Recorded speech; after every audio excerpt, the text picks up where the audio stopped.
Alors tu vas t'asseoir dans la présence de Dieu et nous allons ouvrir nos Bibles. On va parler d'une femme. C'est vrai, pendant les conférences des femmes, on aime parler des femmes.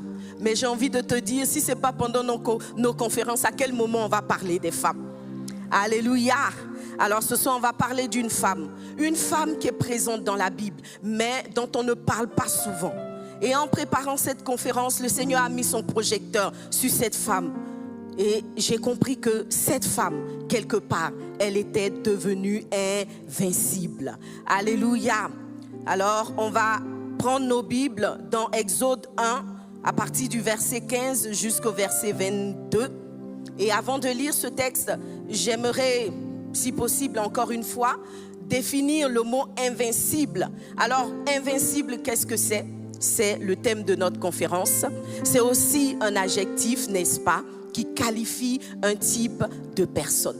Alors une personne invincible, c'est une personne qui ne se laisse pas défaire par les événements et les circonstances qui sont autour d'elle. C'est une personne qui ne peut pas être vaincue par quoi que ce soit.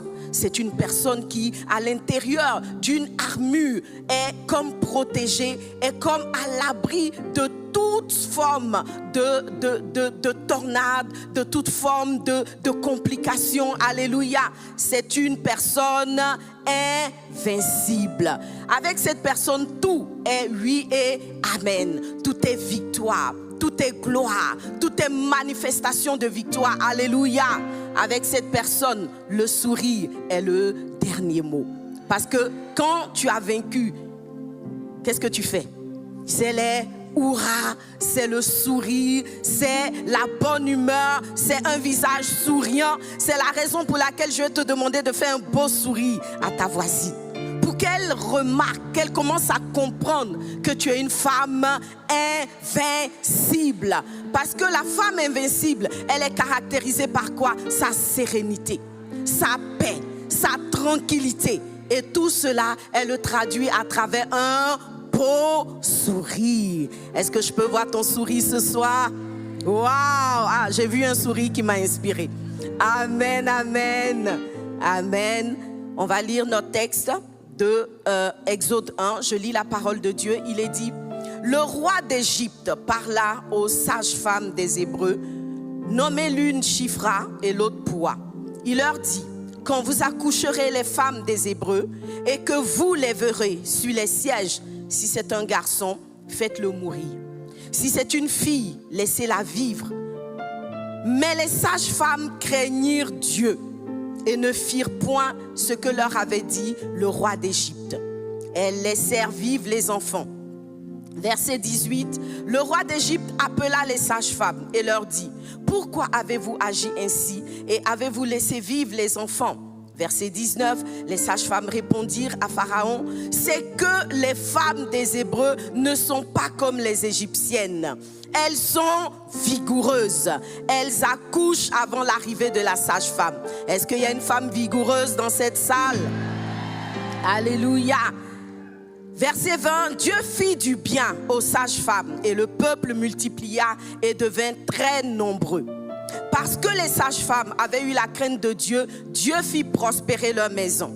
Alors Pharaon donna cet ordre à tout le peuple: vous jeterez dans le fleuve tout garçon qui naîtra et vous laisserez vivre toutes les filles.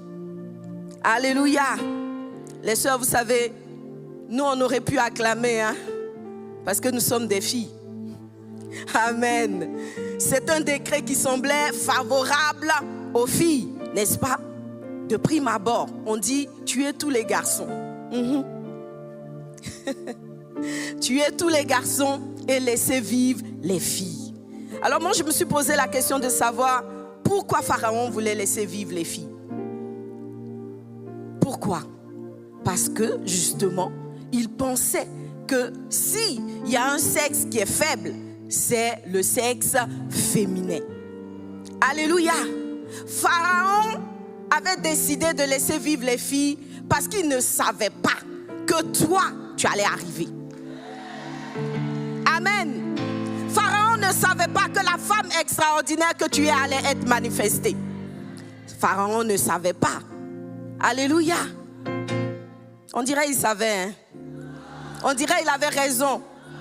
On dirait que tu es la femme qui ne l'effraie pas. Ou bien, Pharaon s'était trompé en réalité. Il a décidé de laisser vivre les filles. Mais il ne savait pas que ce que tu ne comptes pas, c'est ce que Dieu utilise.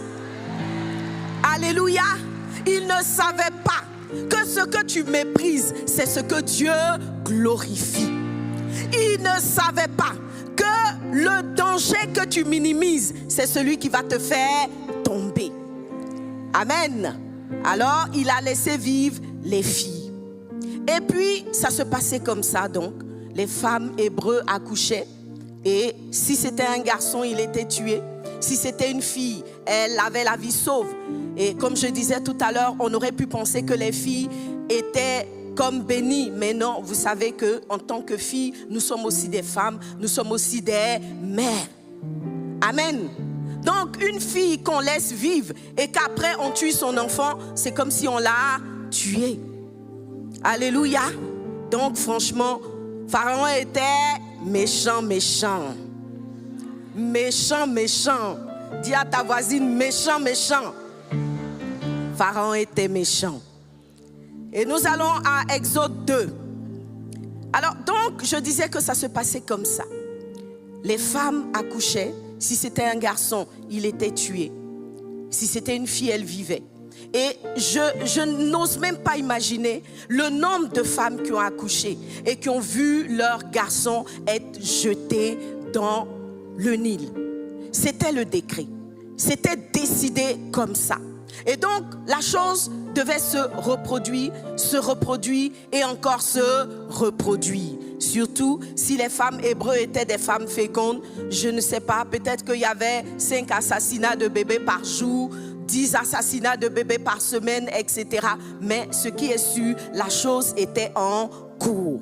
Jusqu'à ce qu'on arrive au Exode 2. Alléluia, dis avec moi, un jour. Alors, il est dit, un jour, un homme de la maison de Lévi avait pris pour femme une fille de Lévi. Cette femme devint enceinte et enfanta quoi? Un fils. Elle enfanta un fils. Elle vit qu'il était beau et elle le cacha pendant 3 mois. Elle vit qu'il était beau et elle le cacha pendant 3 mois. Dis avec moi, enfin. Enfin. Alors tous les garçons, les bébés garçons étaient tués.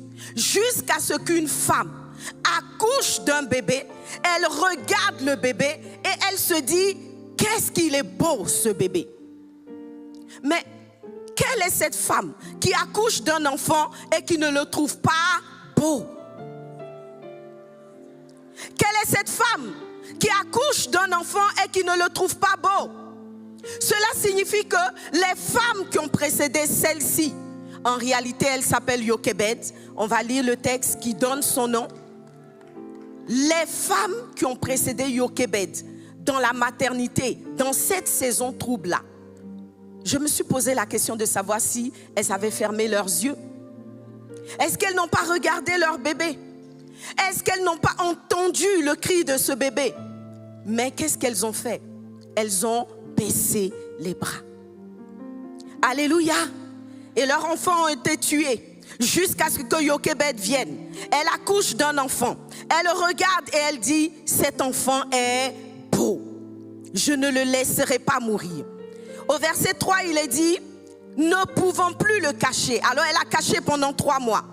Ne pouvant plus le cacher, elle a pris une caisse, elle a fabriqué une caisse, elle a enduit de bitume et de poids, elle y a mis l'enfant et l'a déposé parmi les roseaux sur le bord du fleuve. Verset 4, la sœur de l'enfant se tint à quelque distance pour savoir ce qui lui arriverait. La fille de Pharaon descendit au fleuve pour se baigner et ses compagnes se promenèrent le long du fleuve. Elle aperçut la caisse au milieu des roseaux et elle envoya sa servante pour la prendre.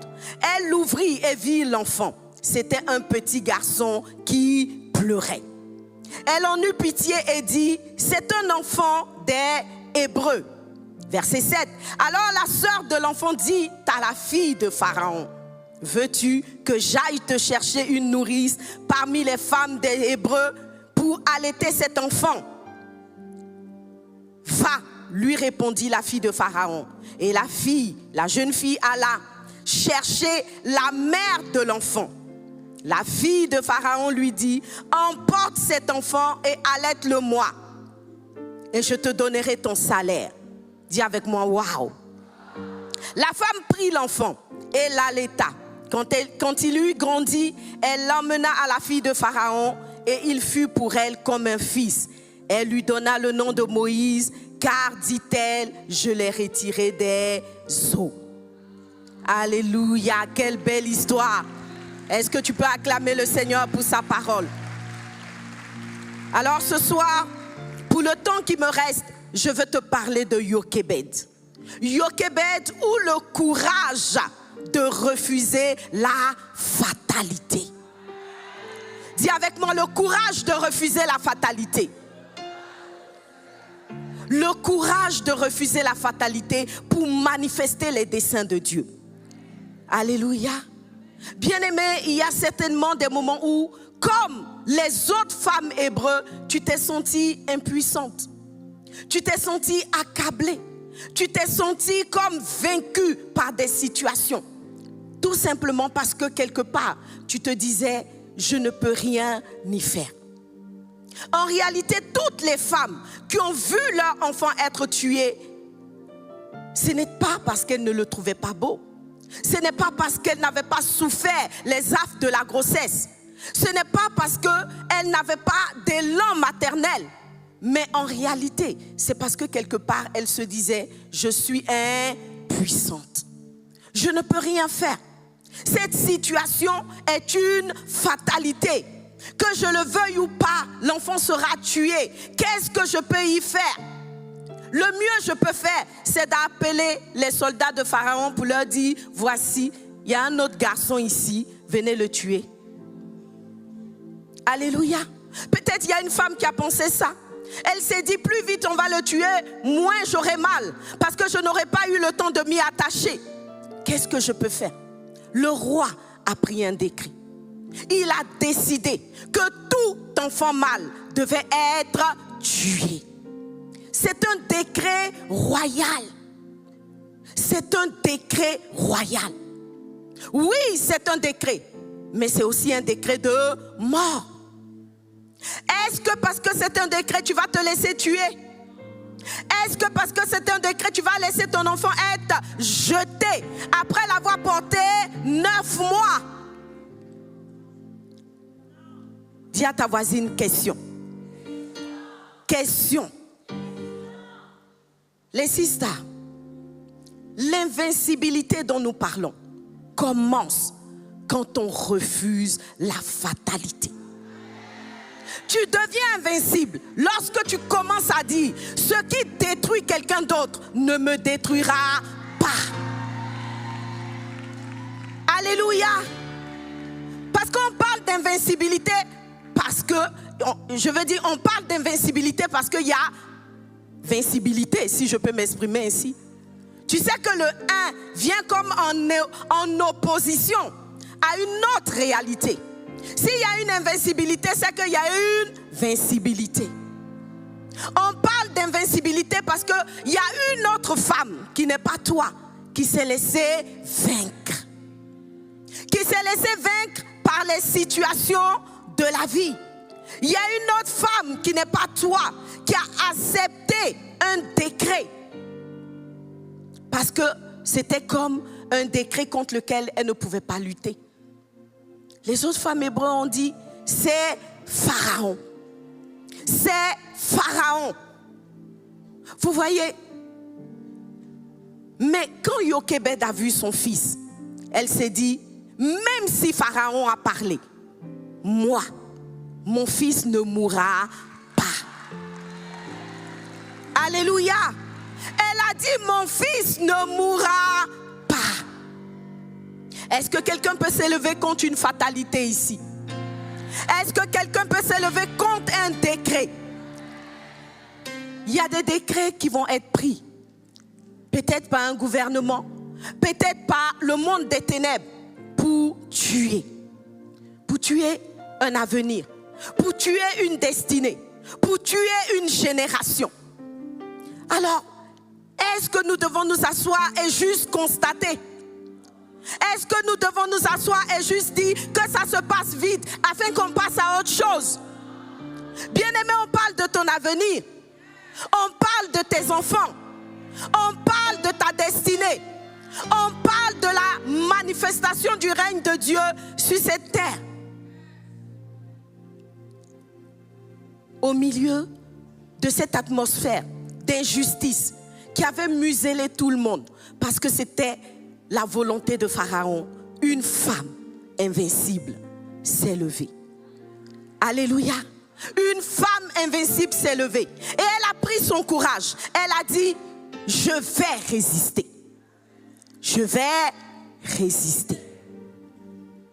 Vous savez, des fois on a des faux combats. Il y a des choses contre lesquelles tu résistes, mais qui ne sont pas nécessaires. Dis à ta voisine, c'est contre quoi même tu résistes, qui change la destinée du monde. Contre quoi tu résistes? On a des faux palabres. Quand les vrais combats sont là, on dépense notre énergie sur des combats qui sont inutiles. Pendant que les vrais combats qui vont faire venir le règne de Dieu, qui vont manifester le royaume de Dieu, nous les laissons de côté. Jochebed ne se battait pas pour un plat de lentilles. Elle ne s'est pas levée pour une coiffe. Elle ne s'est pas levée pour une paire de chaussures. Alléluia. Elle s'est levée pour une vie. Amen.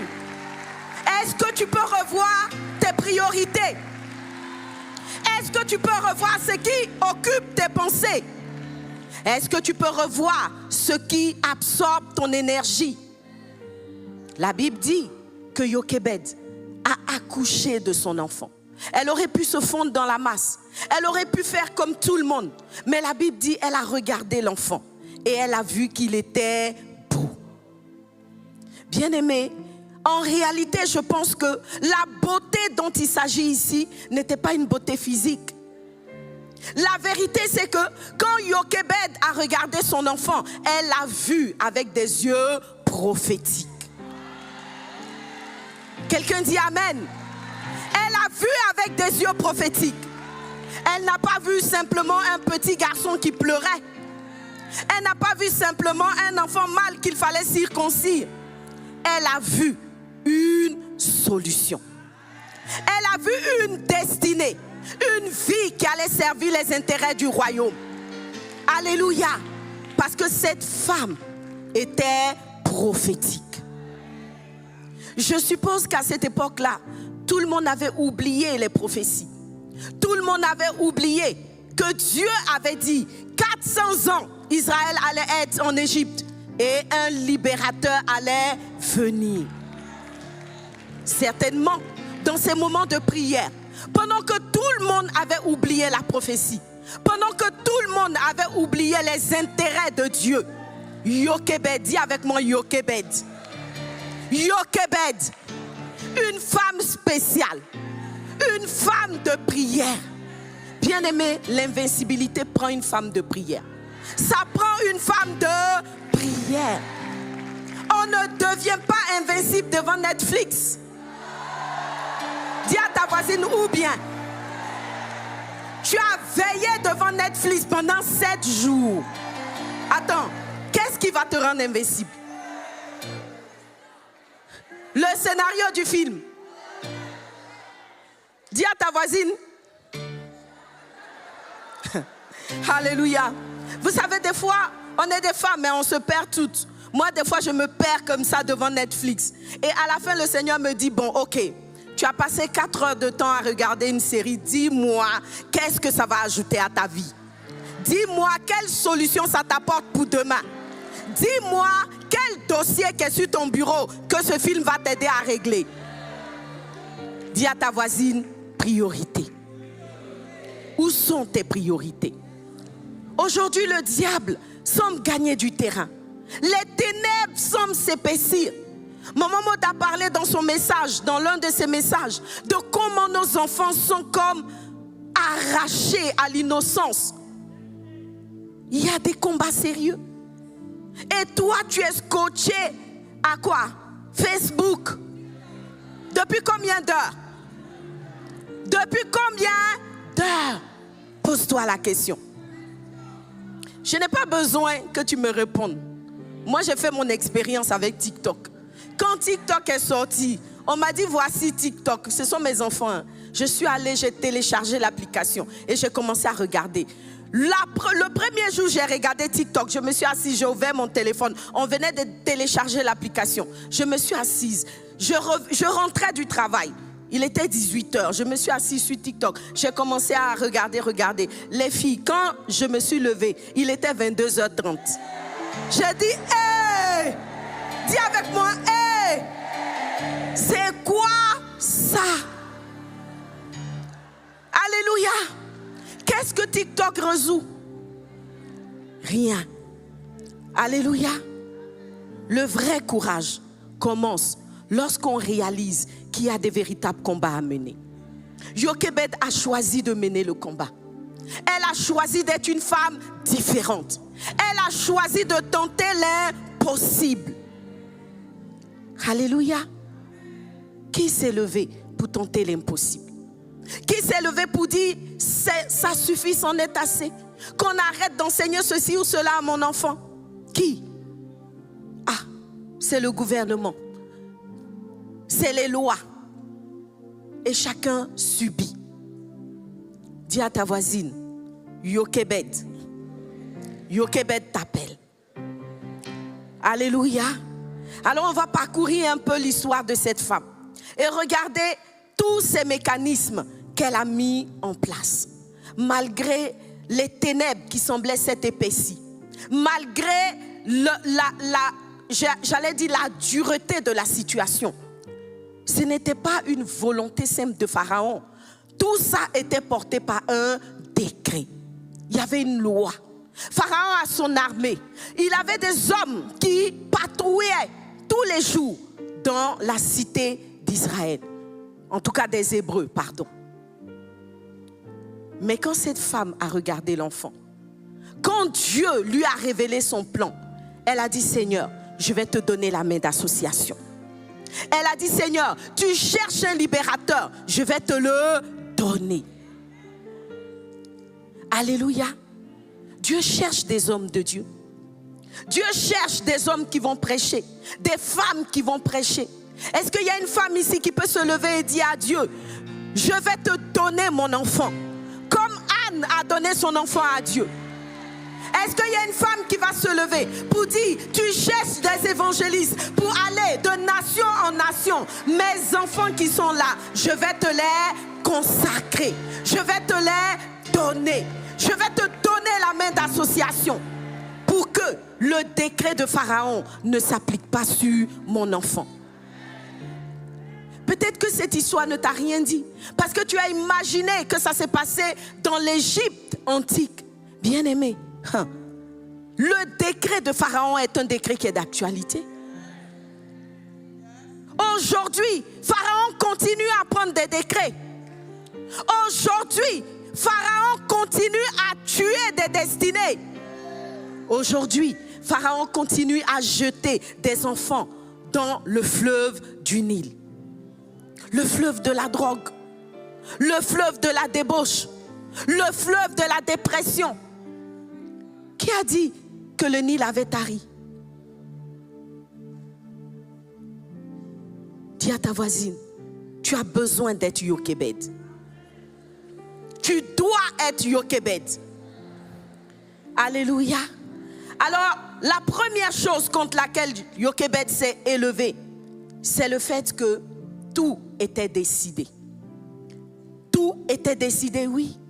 Elle est arrivée où Son histoire s'est passée dans un environnement où tout était dit. Comme on dit, la messe était dite. Si tu ne veux pas que ton enfant meure, débrouille-toi, accouche fille. Mais je fais comment pour accoucher une fille? Alléluia. Tout semblait scellé. Oui, nous sommes dans un monde où la forme semble avoir été donnée déjà. Les habitudes semblent établies. Les choses semblent déjà acquises. Et tu te dis, qu'est-ce que je peux faire qu'est-ce que je peux y faire? Vous savez, le Seigneur m'avait donné un sujet de prière que je ne vais pas donner ici. Mais c'était un sujet de prière très important. Et je priais. C'était un sujet de prière par rapport à l'humanité. J'ai prié pendant de longues années et je n'ai pas vu de changement. Et un jour, j'ai dit à Dieu, Seigneur, donne-moi un autre sujet. Parce que ça, là, c'est déjà scellé. Il y a des lois qui vont dans ce sens. Il y a des lois en leur faveur. Il y a des choses qui sont votées. Et puis d'ailleurs, même si tu te plains toi-même, qui semble, comme j'allais dire, équilibré, c'est toi qui vas te retrouver en prison. Je dis, Seigneur, mais je prie pourquoi? Tout est dit, tout est fait. On va où avec ça? Et j'ai dit au Seigneur, laisse-moi prier pour autre sujet. Et c'est là où le Seigneur m'a dit non. Même quand tout semble scellé, même quand tout semble établi, même quand les choses même vont dans la loi, si Dieu trouve une Yokebed, la situation va se renverser. Et le Seigneur m'a dit, est-ce que tu veux être Yokebed? J'ai dit, Seigneur, je ne sais pas où ça va m'emmener, mais allons-y. Et j'ai continué à prier. Mais c'est un sujet, franchement, même quand j'échangeais avec des personnes, les gens me disaient, oh, laisse ça. Peut-être que Dieu a voulu que les choses soient comme ça. Et puis un jour, dis avec moi, un jour, les choses ont commencé à bouger. Dieu m'avait dit, tu vas voir des voix s'élever contre cette chose qui aujourd'hui paraît normale. Et j'ai regardé, ce que Dieu avait dit a commencé à s'accomplir. Alléluia. Dis à ta voisine, même quand tout est écrit, Dieu peut encore réécrire. Alléluia. Et la meilleure façon de renverser la situation, c'est de refuser la peur.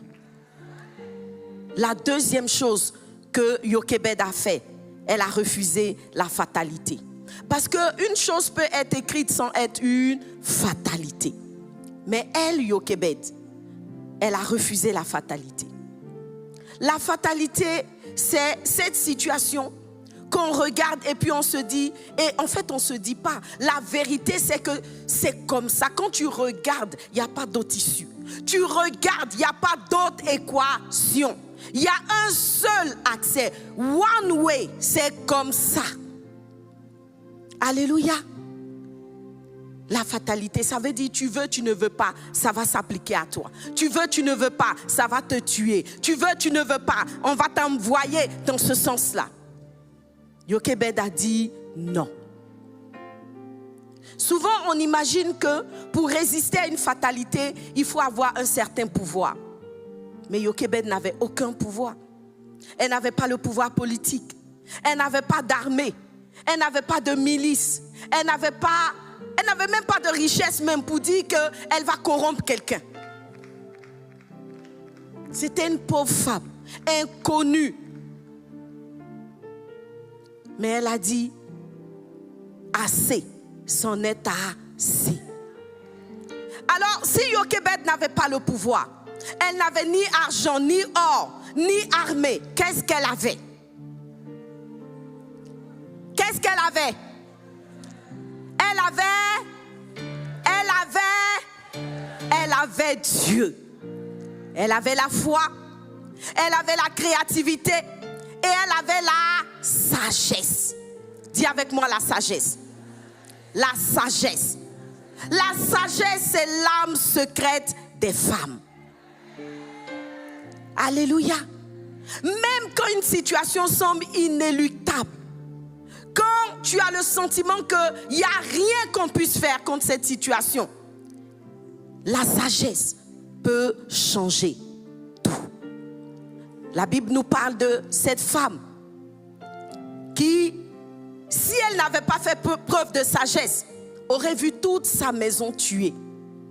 Aurait vu son mari tué, sa maison tuée, leur bétail tué, tout allait être tué. Mais cette femme, elle s'est levée. Et quelle était son âme? La sagesse. Est-ce que tu peux me donner le nom de cette femme? Ah ah. Dis à ta voisine, tu dois être sage comme Abigail. Alors la fatalité, c'est le caractère de ce qui est inévitable.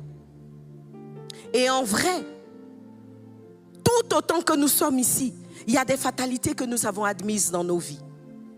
Voyez, souvent quand on prêche, on imagine que la prédication est à 2 kilomètres de nous. On parle d'une chose qui ne nous concerne pas. Bien-aimé, c'est vrai. Quand on dit fatalité, tu as envie de dire, ce n'est pas de moi il s'agit. Et pourtant, dis avec moi, et pourtant, il y a de nombreuses fatalités auxquelles nous avons donné notre accord. Il y a plusieurs fatalités, plusieurs décrets que tu as signés de ton accord. Alléluia. Quelles sont donc ces fatalités qui emportent des milliers, sinon des millions de femmes? Alléluia. Je vais citer quelques fatalités. La première fatalité, ou bien le premier groupe de fatalités auxquelles nous sommes souvent soumises, ce sont les fatalités qui viennent de décrets humains ou sociaux. En fait, depuis que je parle, c'est de ça que je parle. Des fatalités qui sont imposées par le système, tel le décret de Pharaon. On ne peut pas faire autrement. C'est comme ça. C'est la loi. C'est dit. C'est écrit. Ce sont des fatalités auxquelles, sans réfléchir, sans même essayer de résister, nous nous soumettons, sans même nous poser la question de savoir, mais au fait, quel sera le résultat de cette situation dans 5 ans, dans 10 ans, dans 11 ans? Les fatalités qui viennent de décrets humains ou sociaux. Les décrets humains, ce n'est pas seulement les lois de l'Assemblée nationale. Une personne à côté de toi peut prendre un décret contre ta vie. Ton propre parent peut prendre un décret contre sa vie. Il y a des décrets qui sont écrits, mais il y a des décrets aussi qui sont verbaux. Si quelqu'un te dit toujours tu es nul, tu n'iras nulle part. Il le répète et le répète encore. Et il te dit, j'ai dit que tu ne vas rien devenir. Alléluia. Ça me fait penser à l'histoire de cette jeune fille. C'est une jeune fille qui vendait des arachides. Elle était orpheline. Elle avait été récupérée par son oncle. Et on lui avait donné le travail de vendre des arachides dans la ville dans laquelle elle était. Et chaque matin, elle apprêtait ses arachides, elle mettait ça sur sa tête, elle allait vendre. Et l'argent qu'elle gagnait, elle le ramenait pour que la famille puisse vivre. Mais chaque jour, son oncle lui disait, tu n'es bonne à rien qu'à vendre des arachides. Alors, elle n'imaginait rien d'autre pour sa vie. C'était un décret. Elle a accepté qu'aujourd'hui, demain, et pour toute sa vie, elle serait une vendeuse d'arachides. Alléluia. Elle ne cherchait pas à aller à l'école.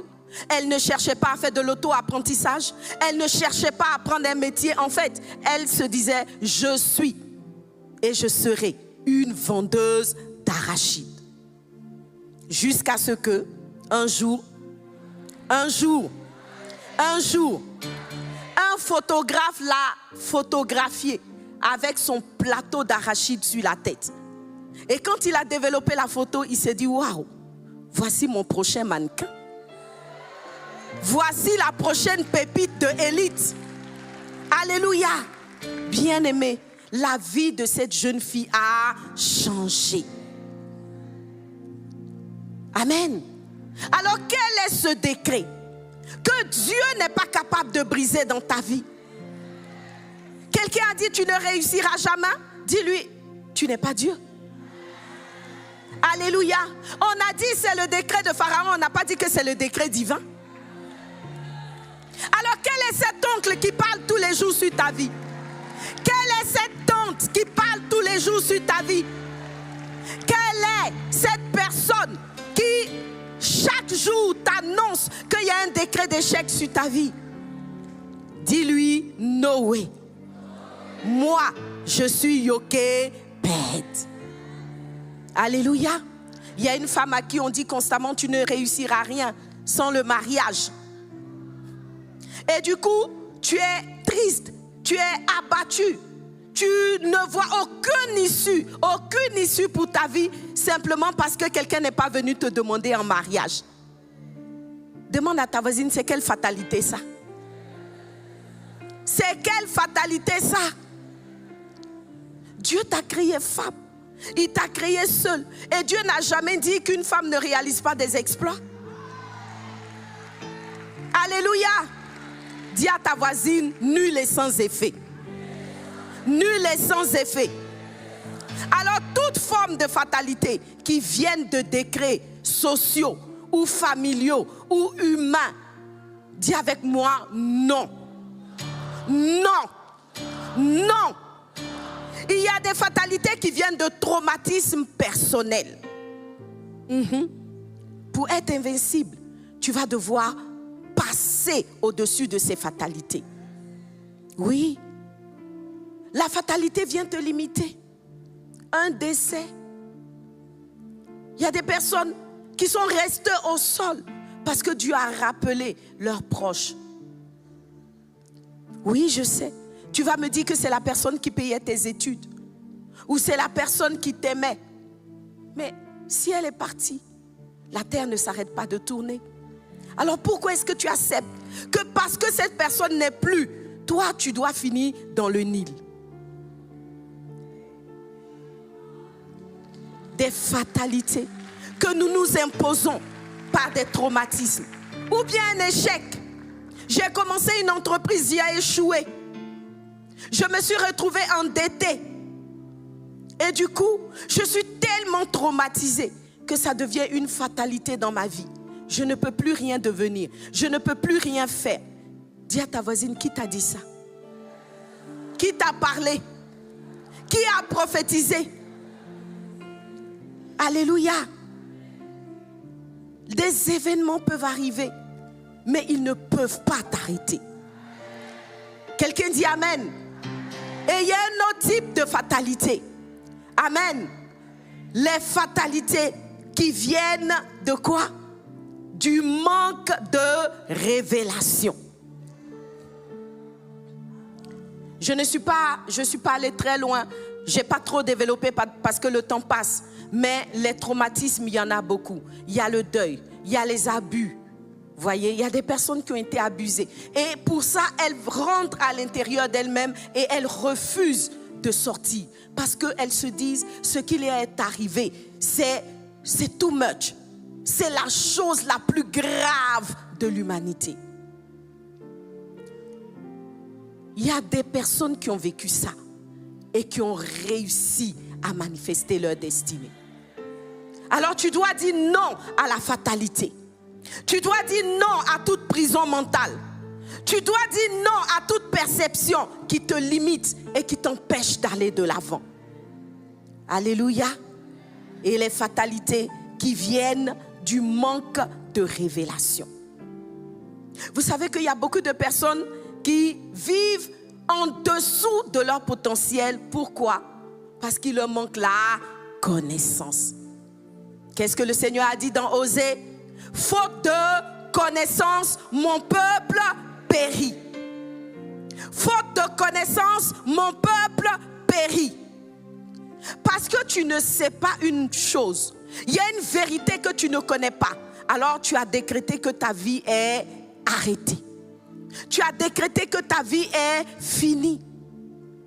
Mais c'est parce que tu n'as pas la révélation. Tu n'as pas la révélation de ce que Dieu veut faire avec toi. Tu n'as pas la révélation. Alléluia. Je connais une jeune dame en Côte d'Ivoire. Elle prend même plaisir à le dire. Elle dit, on n'avait pas compté avec moi. Pour des situations familiales, elle n'a pas pu aller loin dans ses études. Et elle traînait d'une maison à une autre. Elle habitait ici 2 mois. Après, on la chassait, elle allait vivre ailleurs. Après, on la chassait, elle allait vivre ailleurs.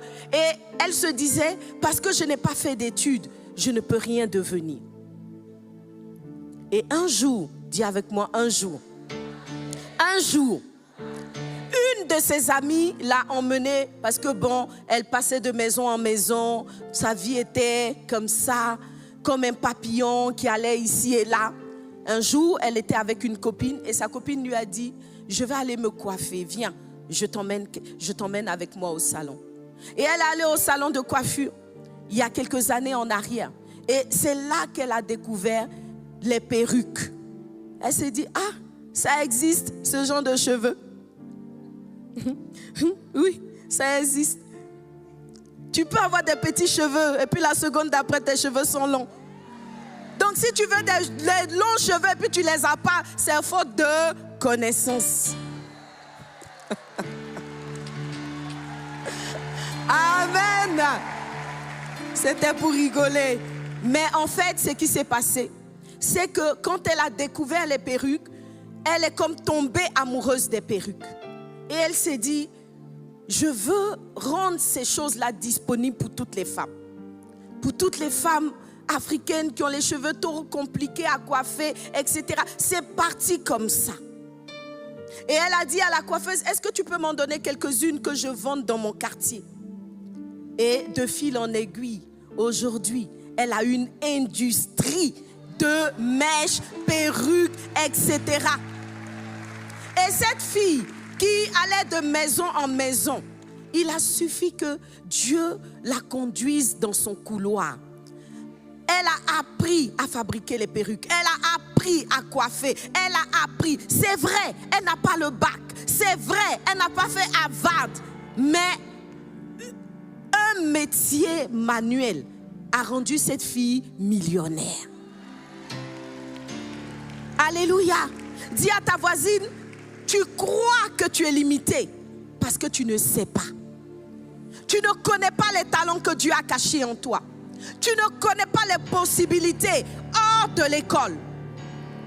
Tu ne sais pas que Dieu est capable de tout avec une personne. Alléluia. Dis à ta voisine le manque de connaissance. Le manque de révélation. La révélation, ce n'est pas seulement la connaissance générale, mais c'est aussi le fait d'entendre Dieu. Tu vas rester dans la fatalité, dans une limitation, parce que tu n'as pas appris à écouter Dieu. C'est Dieu qui t'a créé. C'est Dieu qui a les chemins de ta destinée. C'est Dieu qui sait ce qu'il a prévu pour toi. Alors pourquoi est-ce que tu ne reviens pas au pied de ton Créateur? Quand tout semble bloqué, quand tu as l'impression que des murailles t'environnent. Joseph était dans une fosse. C'était une fatalité. Il ne savait pas comment s'en sortir. Il n'avait pas ce qu'il fallait pour monter tout seul hors du puits. Mais parce qu'il avait un Dieu, le secours est venu. Je veux dire à une femme ce soir, si tu sais écouter Dieu, ta vie va changer. Parce que l'ignorance spirituelle est l'une des plus grandes fatalités. Oui. Parce que je ne crois pas qu'il y a un Dieu qui m'aime. Je vais m'ôter la vie. C'est une ignorance qui fait beaucoup de dégâts. Alors si tu ne connais pas le Seigneur, tourne-toi vers lui. Il a un plan extraordinaire pour ta vie. Amen. Et il y a un autre type de fatalité. Ce sont les fatalités qui viennent de l'oubli de la promesse. Comme celle que les Hébreux ont subie. Ils ont subi la fatalité du décret. Ils ont aussi subi la fatalité de l'oubli de la promesse. Est-ce qu'il y a une promesse sur ta vie? Ta souffrance peut durer.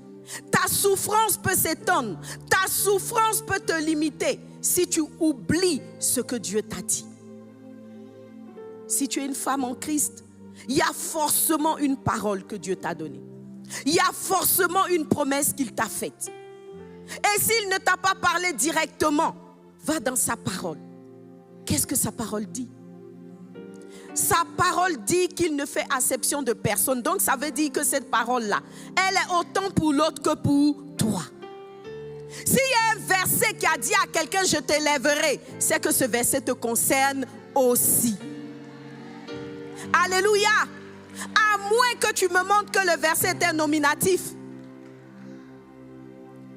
Même les versets nominatifs. Alléluia. Peut-être que Dieu a dit dans la parole, Nicolas, je t'élèverai. Mais qui a dit que Dieu ne m'appelle pas Nicolas? Ah, dis à ta voisine, mais c'est ça? C'est de ça qu'il s'agit? Dieu a dit, Nicolas, je t'élèverai. Ce sont mes parents qui se sont trompés pour m'appeler Liliane. Oui. Un jour, on était à une croisade. L'apôtre Sadogo a donné une parole de connaissance avec un prénom, je ne sais plus. C'était un prénom d'homme, Jean Matthieu. Et il a dit, Matthieu, tu as ceci, cela, et Dieu va faire ceci, cela dans ta vie. Il y a un monsieur qui a couru, il est venu. On lui demande, tu es qui? Il dit, je suis Matthieu. Pasteur Mohamed dit, ah, le Matthieu que j'ai vu dans ma tête, il est jeune. Il dit, ce qui est sur Matthieu, c'est Matthieu. Alléluia. Il a dit au pasteur, prie pour moi, j'ai le même problème. L'homme de Dieu a prié pour ce monsieur, il est guéri. Amen. Quelle est la promesse qui se trouve dans la parole de Dieu? C'est ta promesse.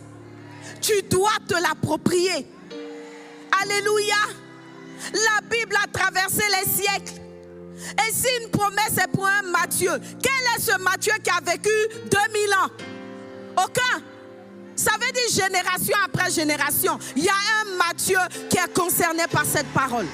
Génération après génération, il y a une Philomène qui est concernée par cette parole. Génération après génération, il y a une Aline qui est concernée par cette parole. Amen. Ta souffrance continue parce que tu oublies la promesse. Israël avait oublié la promesse. Israël avait oublié qu'un libérateur devait venir. Et il pliait l'échine. Il subissait la souffrance. Au lieu de se réunir et de prier pour dire à Dieu, manifeste le libérateur. Manifeste la promesse. Manifeste la bénédiction. Dieu attend que tu te lèves. Comme Jochebed. Pour rappeler à son souvenir la promesse. Alléluia. Quelqu'un dit Amen. Toute fatalité qui vient de l'oubli de la promesse sera vaincue. Et il y a une dernière fatalité qui est celle qui vient de la foi non agissante. En fait, bien souvent nous disons que nous avons la foi. Mais la Bible dit, la foi sans les œuvres est morte. La foi sans les œuvres est morte. Si ça se trouve, Jochebed n'était pas la seule qui croyait en Dieu. On est quand même avec les Hébreux. Elle n'était pas la seule. Mais comment se fait-il que c'est la seule qui a réussi à sauver son enfant garçon? Parce qu'elle avait une foi agissante. Je crois, oui. Tu crois, oui. Dieu te dit, and next step, la prochaine étape c'est quoi? La foi doit nous mettre en mouvement. Alléluia. Je crois que Dieu m'aime. Et si Dieu t'aime, ça veut dire qu'il a des bons projets pour toi. Le Seigneur a dit, je connais les projets que j'ai formés sur ta vie. Il dit ça parce qu'il t'aime. Alors s'il dit qu'il connaît les projets qu'il a formés sur ta vie, comment se fait-il que tu sois bloqué dans cette situation? Dis à ta voisine, qu'est-ce qui se passe? Qu'est-ce qui se passe? Qu'est-ce que tu fais de ta foi? Est-ce que ta foi te sert simplement à venir à l'église le week-end? Est-ce que ta foi te sert simplement à chanter? Est-ce que ta foi te sert simplement à réciter des prières? Non. La Bible dit que si vous avez la foi comme un grain de sénévé, vous direz à cette montagne. Mais il n'y a pas de plus belle image de la fatalité qu'une montagne.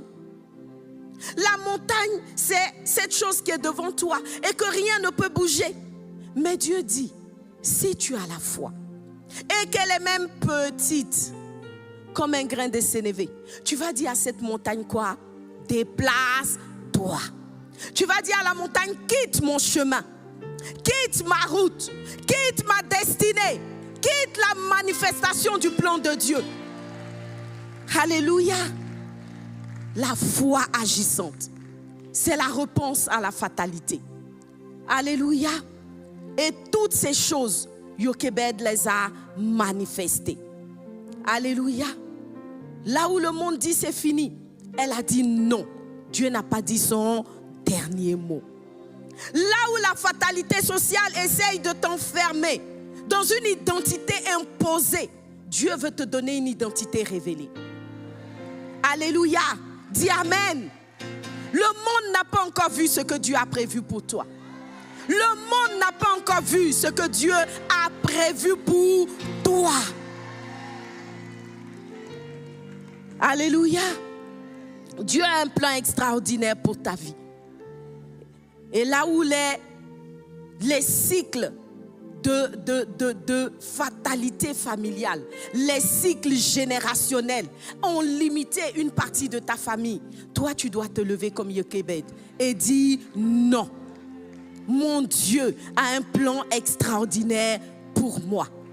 Et face au traumatisme et toutes sortes de blessures qui te limitent, ton Dieu te dit, je te guérirai. La Bible dit, il a envoyé sa parole et sa parole les a guéris. La guérison est ton partage. Et la révélation de ton identité en Christ va te faire rallumer toutes les flammes qui commençaient à s'éteindre dans ta vie. Alléluia. Si tu te lèves par la foi, si tu te lèves par la foi, Dieu va réaliser de grandes choses dans ta vie. Alléluia. Une femme invincible, dis avec moi, une femme invincible. Une femme invincible voit au-delà des apparences. Elle voit au-delà des apparences. Quand Jochebed regardait le Nil en fait, à son époque, était comme un cimetière. C'était le cimetière des bébés. Comment est-ce qu'elle pouvait penser à un moment donné que sa solution allait venir du Nil? Dis avec moi, waouh! Waouh! Jochebed ne s'est pas limité à l'apparence. Qu'est-ce que tes yeux voient? Qu'est-ce que tes yeux voient? Il y a ces exercices psychologiques ou psychomoteurs qu'on retrouve souvent sur les réseaux sociaux. Une image, on la présente et on te demande qu'est-ce que tu vois. Ce que tu vois détermine ce que tu es capable de réaliser. Ce que tu vois détermine les promesses que tu es capable d'arracher. Ce que tu vois détermine l'altitude à laquelle tu vas t'élever. Si tu ne vois que le noir, si tu ne vois que la fatalité, si tu ne vois que l'échec, ta vie ne sera que échec.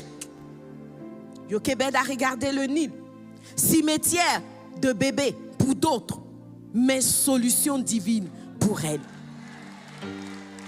Solution divine pour elle. Là où tout le monde échoue, ta bénédiction peut venir de là. Si tu peux regarder les choses différemment. Comment est-ce que tu regardes les choses? Elle a fabriqué ce panier et elle a mis son bébé dedans. Parce que elle avait quoi? Elle a choisi d'avoir confiance. Elle a choisi de croire Dieu. Elle a choisi de croire que Dieu est capable d'agir là où il n'y a plus de possibilité. Dis à ta voisine, il est le Dieu qui crée un chemin là où il n'y a pas de chemin.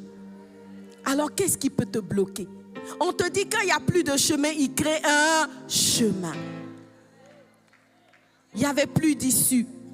L'enfant allait être découvert. Il allait être récupéré et jeté dans le Nil. Elle a dit, moi, je vais te dévancer, Satan. Je vais aller sur ton terrain. Je vais aller cacher mon enfant là où tu penses que tu peux le détruire. Est-ce qu'il y a une personne qui peut se lever et dire à Satan, je suis plus forte que toi. Je suis plus forte que toi. Là où tu pensais m'avoir, Dieu va glorifier son nom. Elle a mis l'enfant dans le panier. Et j'aime cette histoire que pasteur Stéphanie raconte dans l'un de ses livres dévotionnels. Elle a parlé de quand une situation te dépasse, dépose-le dans le panier et pose-le sur le Nil. Quand une situation te dépasse, lâche prise. Dis à Dieu, moi, je n'ai pas de pouvoir, mais toi, tu as le pouvoir. Tu peux transformer un cimetière en source de vie. Tu peux transformer une femme qui est en train de perdre son enfant en femme qui non seulement reçoit son enfant vivant, mais aussi un salaire pour le nourrir. Alléluia.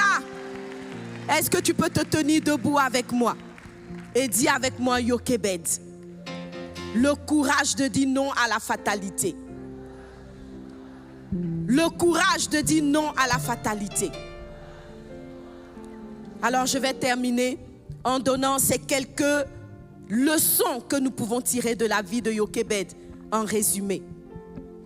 La première chose, c'est que la fatalité commence dans notre esprit.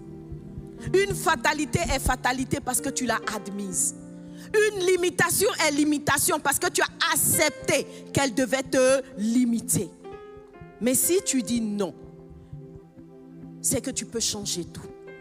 Pharaon voulait créer dans le peuple d'Israël une mentalité de funérailles. Mais tu peux dire non. Alléluia. Tout dépend de ta mentalité. La femme invincible, c'est celle qui commence par désobéir à toute fatalité intérieurement. Ça commence dans ta tête. Ça commence à l'intérieur de toi. Tu dois dire non aux voix du désespoir et décider que ta vie sera une fleur. Alléluia. La deuxième chose, c'est que la foi que tu as, elle doit se traduire par des actes concrets.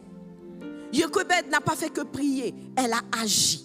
Elle a pris une décision. Elle a mis en place une stratégie. Elle a manifesté la sagesse, l'intelligence, la créativité que Dieu avait plantée en elle. Alléluia. Il y a des solutions. Dis à ta voisine, il y a toujours une solution. Il y a toujours une solution. Alors la femme invincible, c'est celle qui sait trouver la solution là où elle se cache. Alléluia. Et troisième point, le courage d'une femme invincible est une graine de victoire pour le futur. Toutes les fatalités que tu vas refuser vont manifester un dessein de Dieu. Pourquoi? Parce que justement, parce qu'un dessein de Dieu est caché dans ta vie, le diable va envoyer la fatalité. S'il envoie un petit problème, tu vas vite le balayer. Il va envoyer un problème qui va te donner le sentiment qu'il n'y a rien à faire. Pourquoi? Parce que justement, tu transportes une destinée. Soit par ta propre vie, soit par la vie de tes enfants, soit par la vie de personnes que tu vas influencer. Alléluia. La femme invincible, c'est celle-là qui sait penser au-delà de sa propre vie. Yokebed était prête à confronter le danger. Elle était prête à être comme mise en prison, si ça se trouve, pour que la destinée que Dieu avait annoncées sur Israël s'accomplissent. Alléluia. Est-ce qu'il y a une femme de destinée ici? Est-ce qu'il y a une femme qui est consciente qu'elle transporte une grande destinée? Est-ce qu'il y a une femme qui est consciente que son nom va produire la gloire de demain? Est-ce qu'il y a une femme qui est consciente que tant qu'elle sera debout, le royaume de Dieu pourra continuer à aller de l'avant? Alléluia. Si c'est de toi qu'il s'agit, commence à prier. Commence à prier. J'ai parlé de plusieurs fatalités. Je ne sais pas quelle est celle qui te limite. Je ne sais pas quelle est celle qui te limite. Mais tu sais, Dieu est tellement fort qu'il va même utiliser l'ennemi pour atteindre ses objectifs dans ta vie. Il a dit, ne crains pas. Ne crains pas. Ne crains pas. Je suis avec toi jusqu'à la fin du monde. Je suis avec toi jusqu'à la fin du monde. Dieu, le Dieu créateur, le Dieu de l'univers, le Dieu qui crée un chemin là où il n'y a plus de chemin, il est avec toi. Alors qu'est-ce qui peut t'arrêter? Un mariage qui semble avoir loupé? Un enfant qui semble s'être perdu? Quelle est la situation qui t'arrache encore des pleurs? Quelle est la situation qui t'abat, qui fait que tu jeûnes pendant des jours sans prier, simplement parce que tu es abattu? Jochebed a défié ce Dieu-là. Est-ce que tu peux défier Dieu ce soir? Est-ce que tu peux défier Dieu ce soir? Si tu es là et qu'il y a une situation qui te fatigue et que tu veux défier Dieu ce soir, lève la main. Lève la main de là où tu es. Lève la main de là où tu es et commence à prier. Lève la main, dis-lui, Seigneur, me voici. Au milieu de la foule, me voici. Je suis dans une foule, mais en réalité, je suis une individualité. En réalité, je suis spécial comme Jochebed. En réalité, je veux te défier, Seigneur, parce que je sais qui tu es. Je sais qui tu es. Je sais qui tu es. Élève la voix. Élève la voix et commence à prier. Élève la voix et commence à prier. Commence à prier.